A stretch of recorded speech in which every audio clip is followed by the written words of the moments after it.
acteurs capables de relever les challenges de demain dans le monde globalisé, la compréhension des enjeux géopolitiques est indispensable et des enseignements y sont dévolus au sein de chacun des programmes du groupe ISC Paris. Nous sommes très heureux d'accueillir aujourd'hui Gérard Vépierre, chercheur et conférencier, observateur du monde comme il se décrit. Gérard fait partie de ces hommes pluriels dont on est très heureux de croiser le chemin.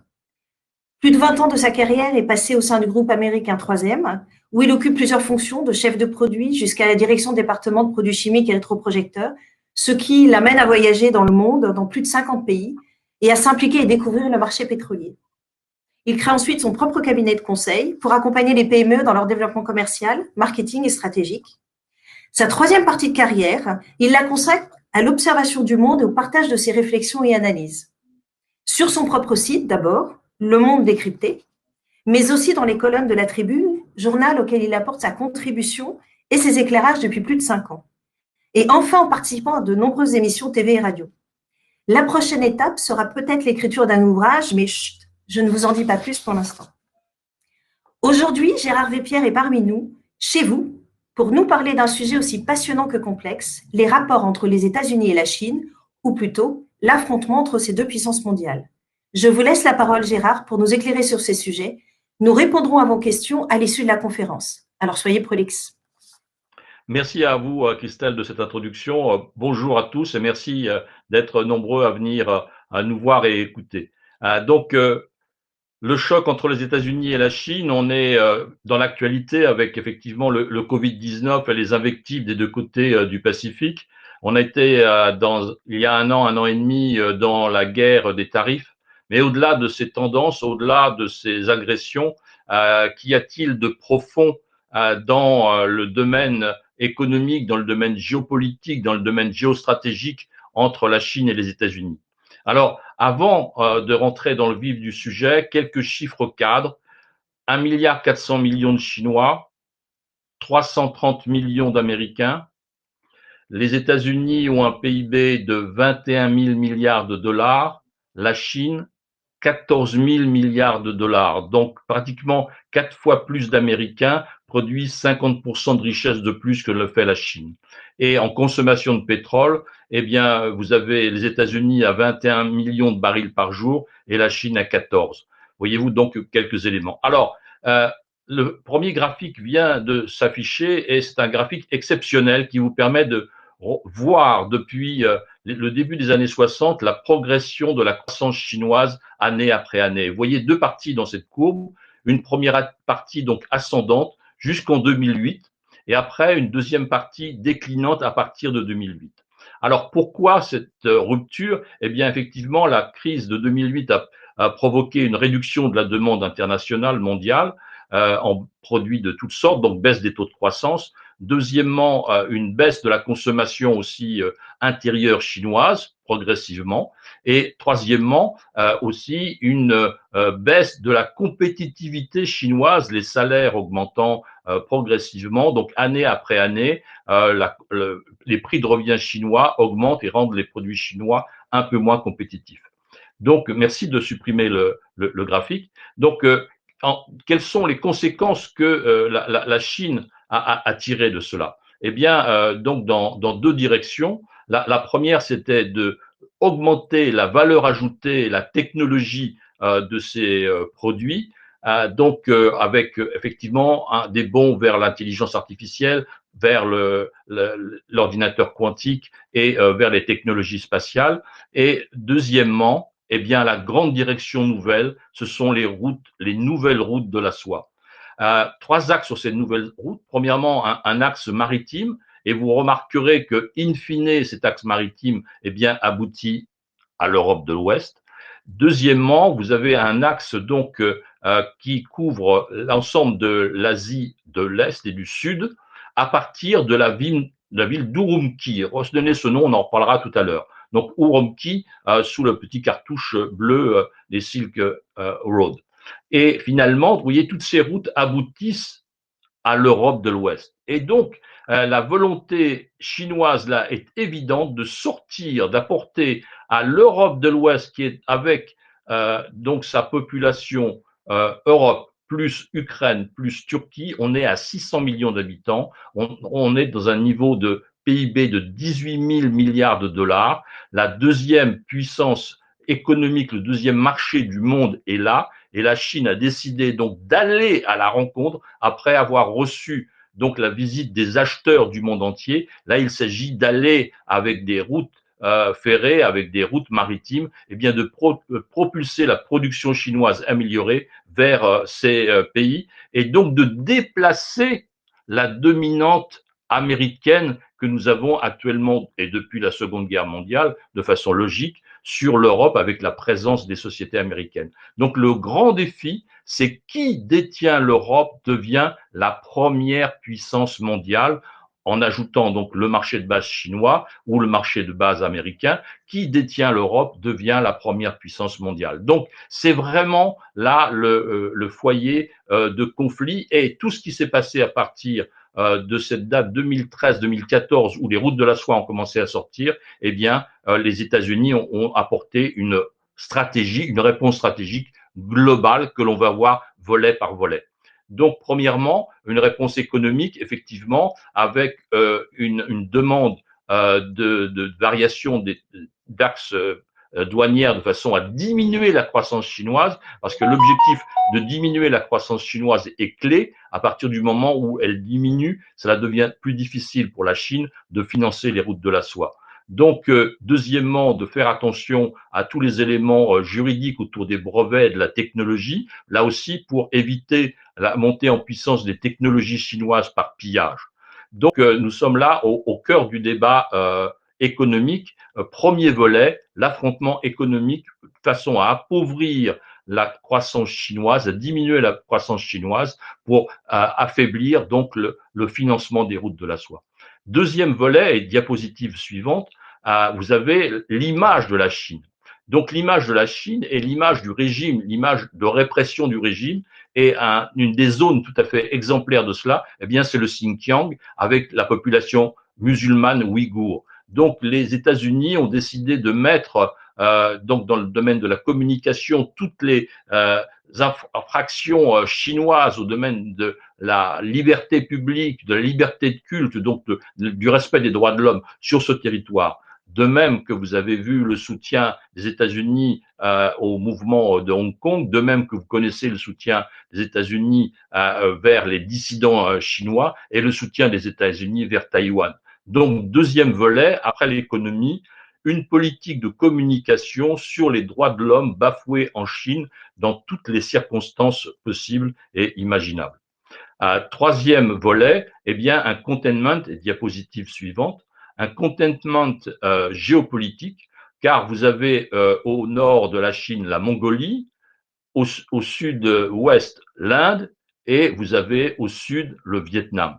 Et donc, dans ces trois pays, les États-Unis ont décidé, en plus de leur alliance avec la Corée du Sud, le Japon et donc Taïwan, d'avoir des partenariats développés avec les trois pays que j'ai nommés en premier. Donc, monter des relations avec l'Inde, on change l'appellation de la zone du Pentagone de Pacifique Command en Indo-Pacifique Command. On essaye et on commence à livrer du matériel militaire à l'Inde, pardon. Les États-Unis commencent à être un fournisseur en pétrole de l'Inde. On monte un partenariat pour rééquilibrer. Et le jour où le président Xi a dit qu'il allait continuer à vitam aeternam la présidence du Parti communiste chinois, eh bien, le responsable des affaires étrangères des États-Unis, Rex Tillerson, était à New Delhi vantant les mérites de la démocratie indienne. Donc la même chose en Mongolie.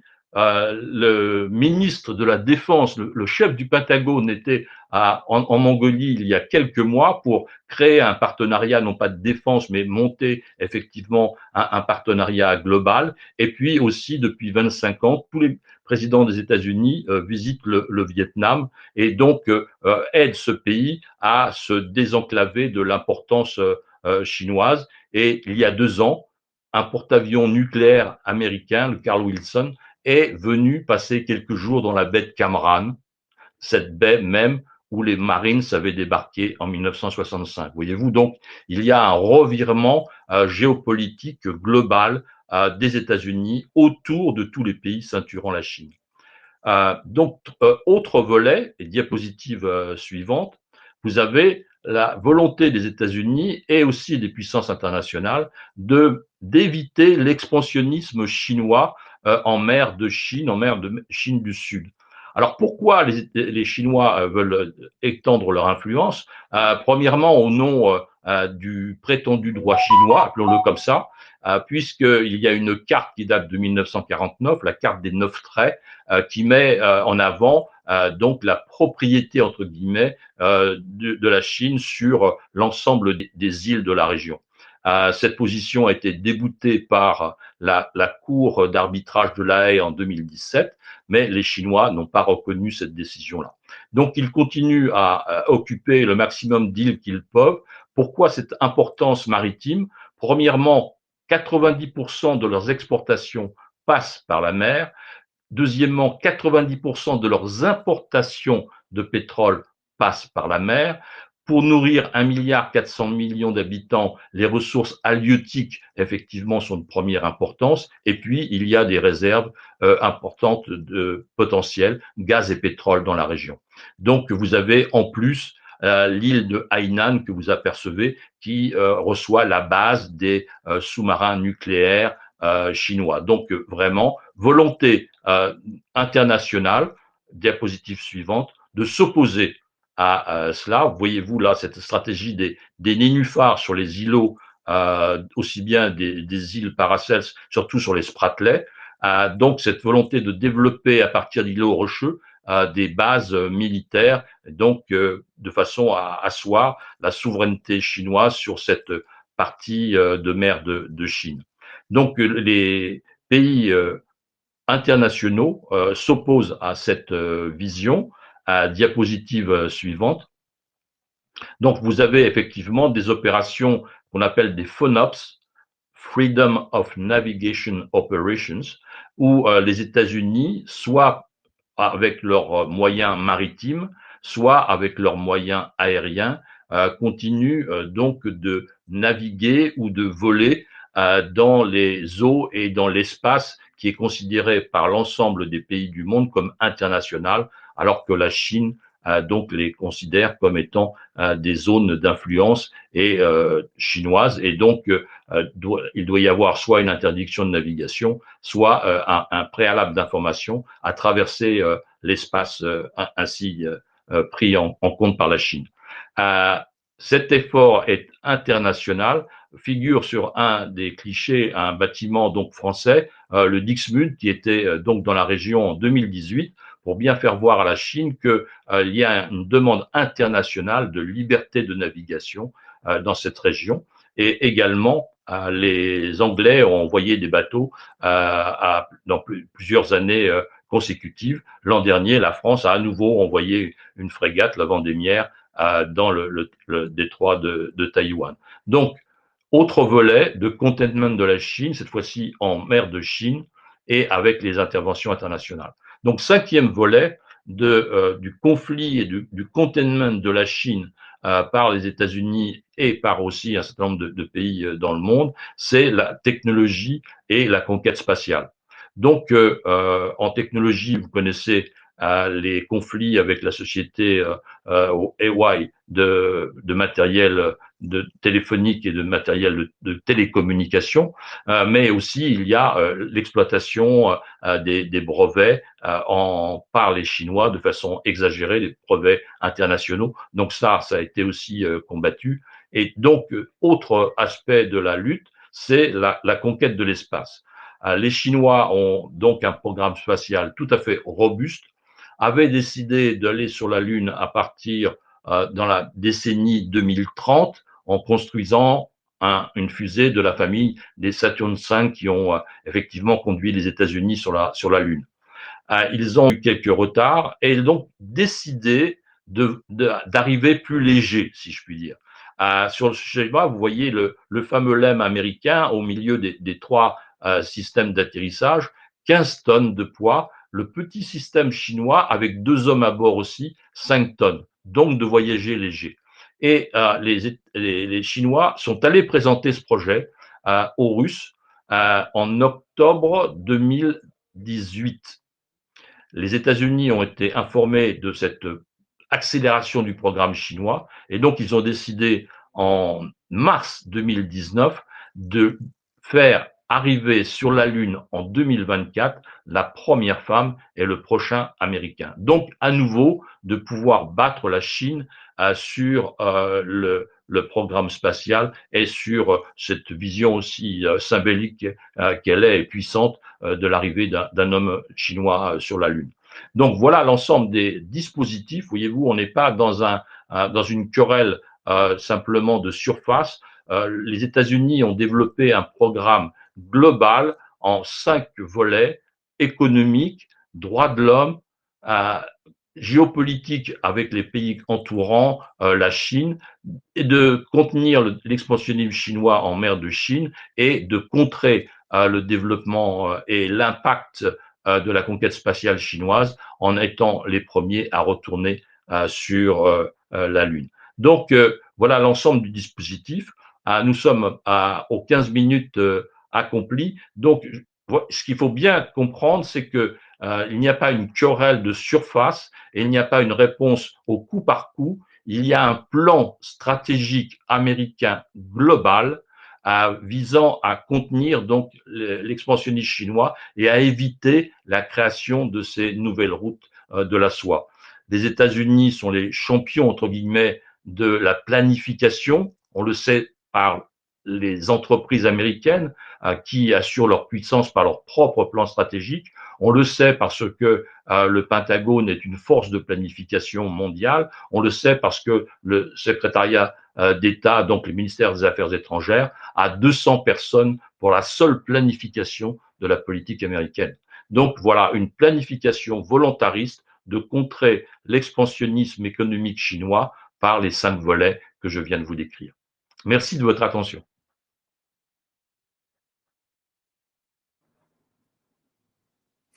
Je vous remercie beaucoup, Gérard. C'était passionnant, c'était très clair. Je vous propose maintenant de nous adresser vos questions afin que nous puissions insister sur certains points que vous souhaiteriez voir développés.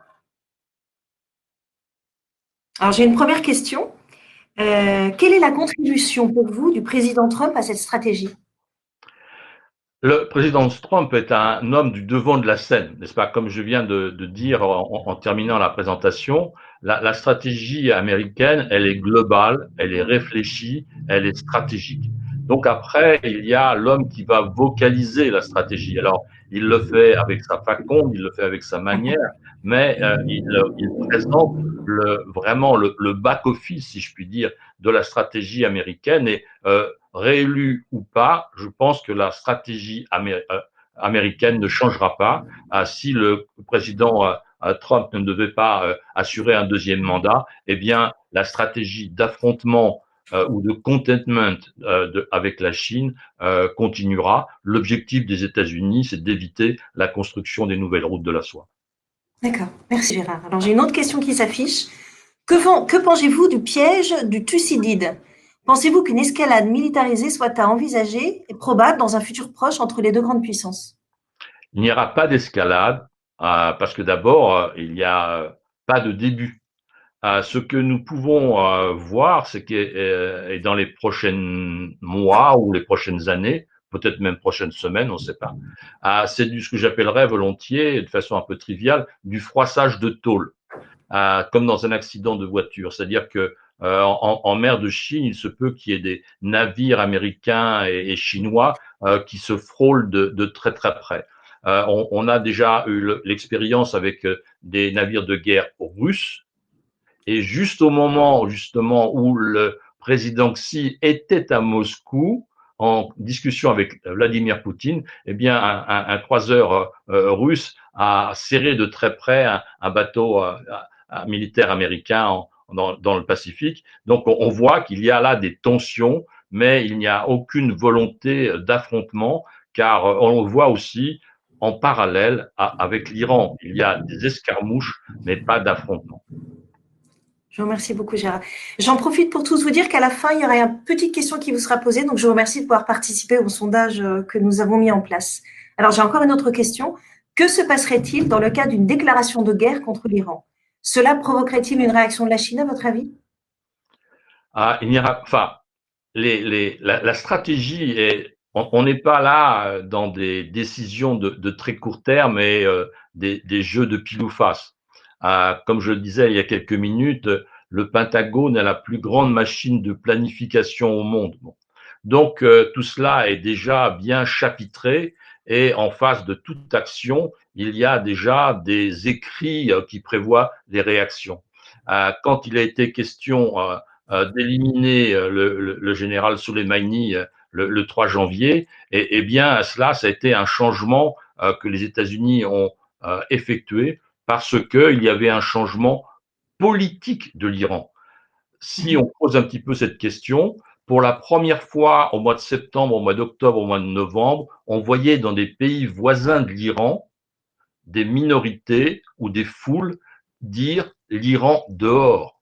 Donc l'Iran n'a pas pu accepter que au Liban ou en Irak, il y ait effectivement des prises de position qui affaiblissent ces positions internationales. Car si cela se développait, eh bien, obligatoirement, cela donnait un levier pour une opposition interne à se développer. Donc, ils ont décidé d'avoir une réponse internationale en intervenant contre les intérêts américains au Liban et en Irak. Ce faisant, le général Soleimani a commencé à se déplacer.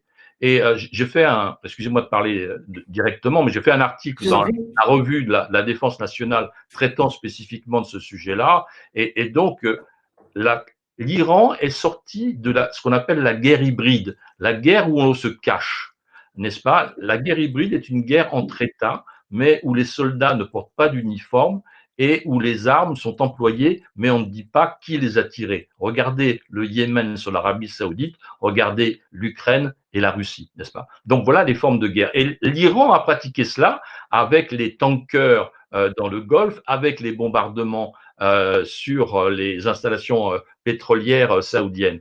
Donc, pour la première fois, les Iraniens sortaient en faisant voyager Soleimani et en attisant donc des réponses internationales contre les États-Unis pour faire pendant à partir du Liban et à partir de l'Irak. Et quand cela, les États-Unis l'ont su parce qu'il y avait beaucoup de mouvements et d'échanges d'informations, ils ont décidé de frapper. Donc voilà, voyez-vous, tout ça est très, très, très finement calibré.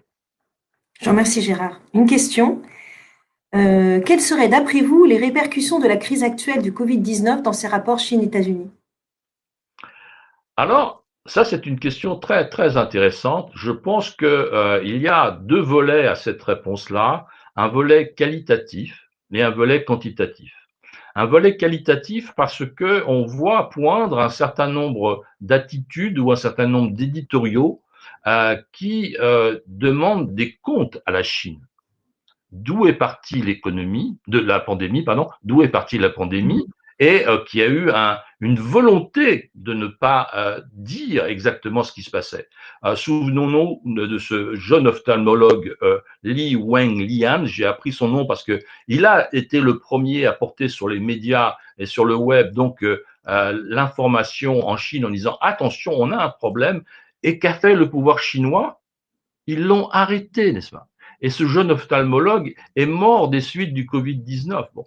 Donc, vous voyez, c'est des choses qu'à un moment, un État doit pouvoir rendre des comptes d'une façon ou d'une autre. Donc, il va y avoir une dégradation possible assez importante de l'image de la Chine. Ce que les États-Unis souhaitent aussi avec toute l'explication que j'ai donnée sur effectivement les programmes mettant en avant le bafouement des droits de l'homme en Chine. Donc on peut avoir vraiment un noircissement, si je puis dire, de l'image de la Chine dans le monde et c'est difficile de faire des affaires avec quelqu'un avec une image noircie ou avec quelqu'un en qui vous n'avez pas confiance, n'est-ce pas? Donc là, on glisse vers le volet quantitatif. Il se peut que la Chine et que les achats vers la Chine se diminuent d'un point de vue stratégique, bon, on l'a évoqué pour des produits autour de la santé et autres, mais aussi d'un pur point de vue commercial en disant, voilà, c'est peut-être pas des gens avec lesquels on doit pouvoir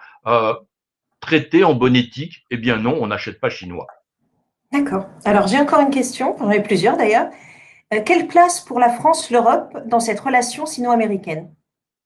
Eh bien, Opportunité, voyez-vous, menace. oui, oui, nous sommes un petit peu le jambon dans le sandwich, si je peux me permettre cette expression de nouveau triviale.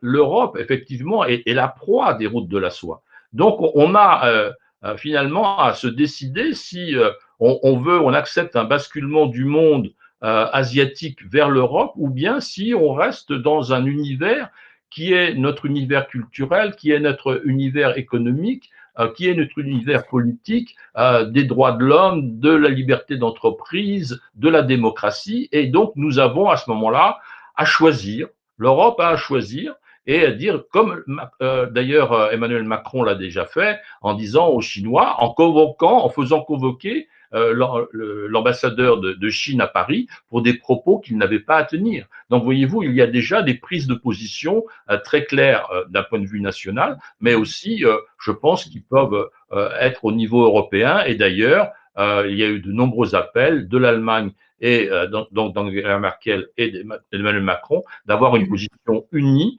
vis-à-vis des demandes chinoises de l'extension des routes de la soie. Prochaine question. N'y a-t-il pas, pardon, malgré tout, une interdépendance entre les États-Unis et la Chine? Ainsi, limiter la croissance chinoise n'a-t-elle pas des répercussions négatives sur l'économie américaine?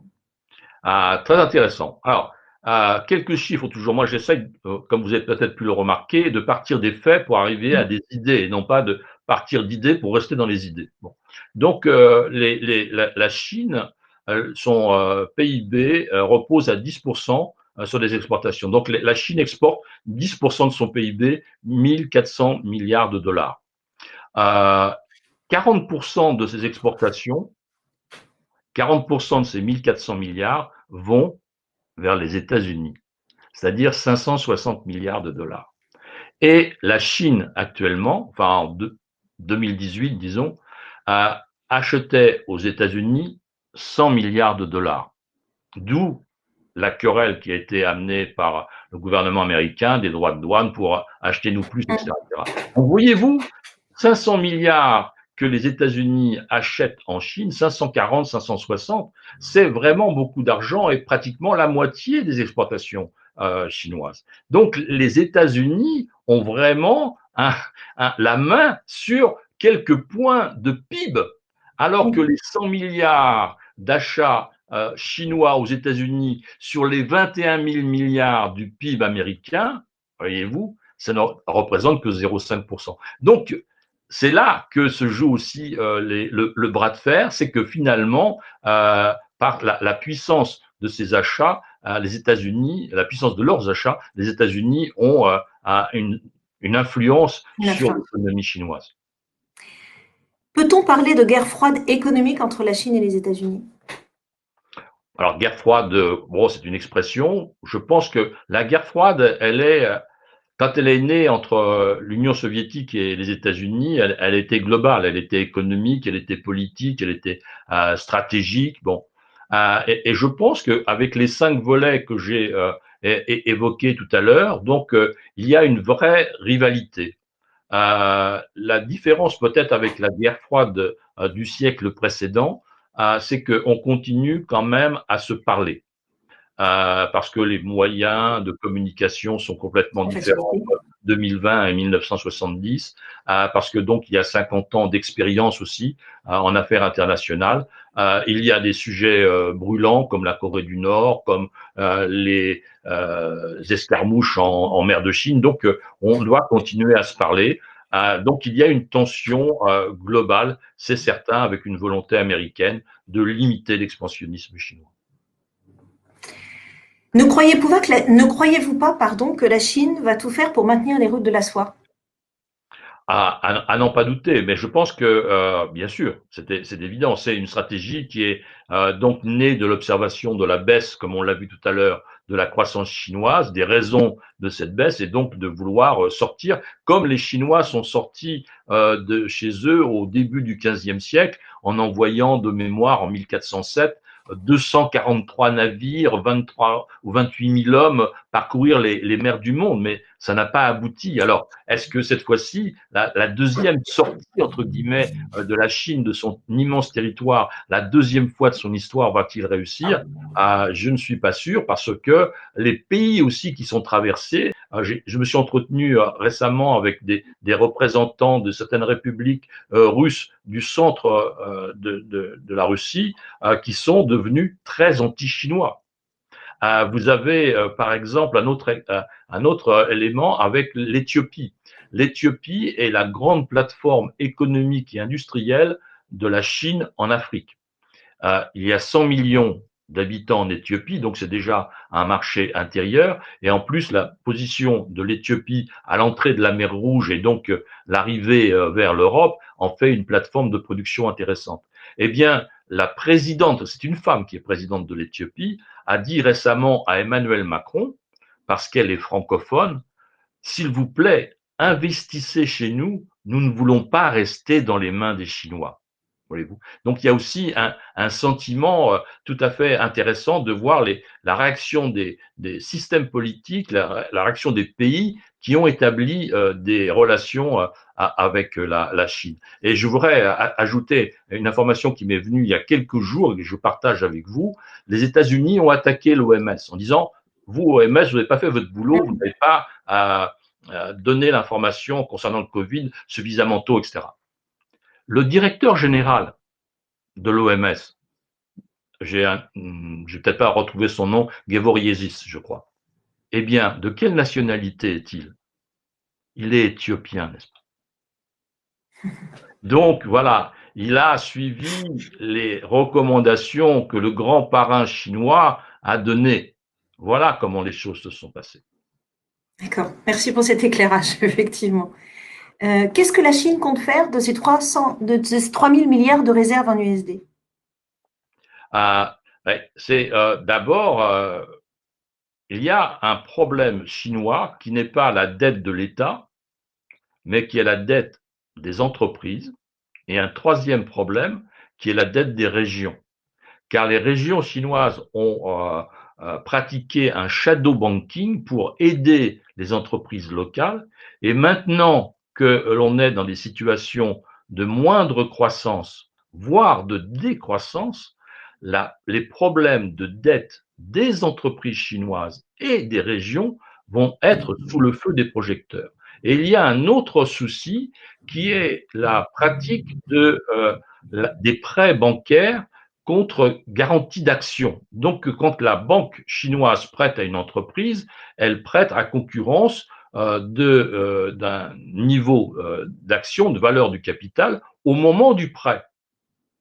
Mais avec le temps et avec les circonstances que nous connaissons, la rentabilité de l'entreprise va baisser.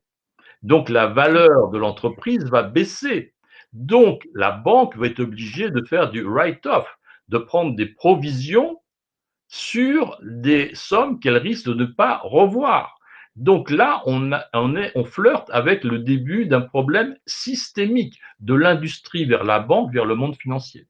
Donc voyez-vous, il peut y avoir effectivement, et il y a, et vous avez raison de le dire, des réserves importantes au sommet de l'État ou au sein de l'État chinois, mais dans l'ensemble de la structure industrielle et financière chinoise, la situation est beaucoup plus difficile, sans oublier de mentionner la situation du BTP, en particulier de la construction, car il y a 25% de logements inhabités actuellement en Chine. Donc, on a beaucoup construit, mais les constructeurs se retrouvent avec des invendus.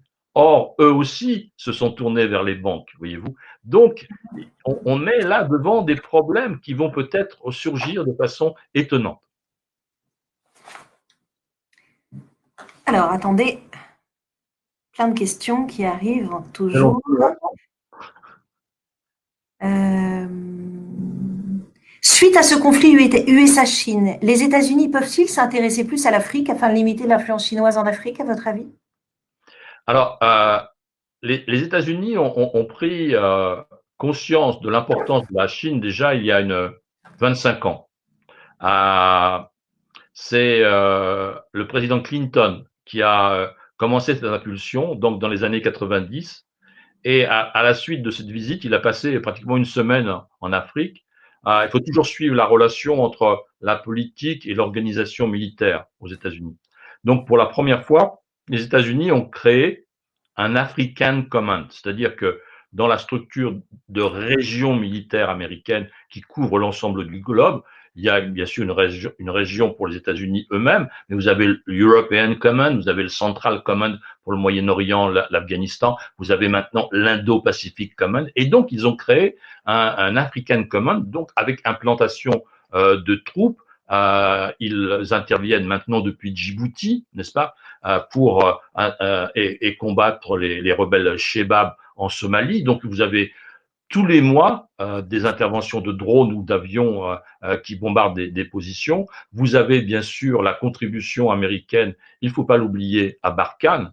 Les États-Unis sont implantés au Niger depuis une bonne dizaine d'années. C'est là qu'il y a la base principale des drones qui surveillent, américains, qui surveillent donc l'ensemble de la région. Et c'est sur cette même base que les drones français aussi d'origine américaine sont stationnés et opèrent. Donc il y a vraiment une prise de conscience des États-Unis sur l'importance du continent africain.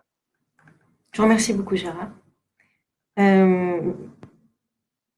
J'ai encore, moi, une question un peu plus personnelle. Ah oui. Je ne l'ai pas précisé au début de la conférence, mais vous êtes un diplômé de l'ISC Paris. Que retenez-vous de vos années à l'ISC? Ah, ben, écoutez, on est étudiant à l'ISC effectivement quand on a une vingtaine d'années, donc et une fin de dizaine. Et à ce moment-là, je crois qu'on est encore en éclosion. Et je crois que ce qu'il est important, c'est de choisir une école qui accompagne l'éclosion de tout garçon ou fille de cet âge. Et je crois que parce que soit par la liberté de ton, soit par la liberté des actions à entreprendre avec toute la vie associative, vous avez la possibilité de vous exprimer et de vous révéler à vous-même. Et ça, je pense que c'est effectivement ce que m'a apporté l'ISC, c'est un révélateur d'avoir ouvert une autre coquille de l'œuf Gérard Vespierre. Très bien, je vous remercie. Je vous remercie beaucoup pour cette passionnante intervention. Je pense qu'on a beaucoup appris, beaucoup compris. J'espère que vous avez tous été aussi passionnés que moi. J'en profite pour vous dire, un grand merci Gérard, j'en profite pour vous dire que nous avons d'autres masterclass qui sont proposées d'ici la fin de semaine et tous les jours, notamment un masterclass demain sur la cybersécurité à 15 heures, qui est animé par Pascal Sfer, directeur des ventes cybersécurité chez Thales Canada et alumni de l'ISC Paris, Jean-Christophe Vogel, notre directeur général, et Miguel Lautier, qui est responsable du MSC cybersécurité et data management. Nous avons également un masterclass vendredi après-midi à 17h, Ma vie à l'ISC est juste après, qui est animé par Pierre Barrault, directeur général délégué de notre campus d'Orléans, et qui va interviewer des alumni qui vont raconter leur vie à l'ISC Paris après. Voilà, donc beaucoup d'actualités en perspective. J'espère que vous serez encore nombreux à nous suivre. Si vous avez des questions, il y avait une adresse qui devait être mentionnée, contact@iscparis.com. Vous pouvez nous poser toutes vos questions. Et là, un petit sondage, puisque M. Vespierre se pose la question, est-ce qu'il doit écrire un livre à ce sujet? Je vous remercie de participer au sondage pour l'aider à prendre la décision. Voilà. À très bientôt. Je vous souhaite une excellente soirée, chacun chez vous. Prenez soin de vous et à très bientôt. Bon courage aux étudiants. Je sais qu'on avait un certain nombre d'étudiants issus de classes préparatoires qui sont nombreux à nous suivre ce soir et notamment pour préparer leurs examens. Je sais que la période n'est pas facile pour vous. Je vous souhaite bon courage. On est à vos côtés, en tout cas par la pensée et aussi par un certain nombre d'actions que nous menons, de cours que nous vous proposons. Je vous souhaite bon courage et à très bientôt. Merci beaucoup. Merci à vous tous. Au revoir Gérard. Merci. Au revoir Christelle. Au revoir.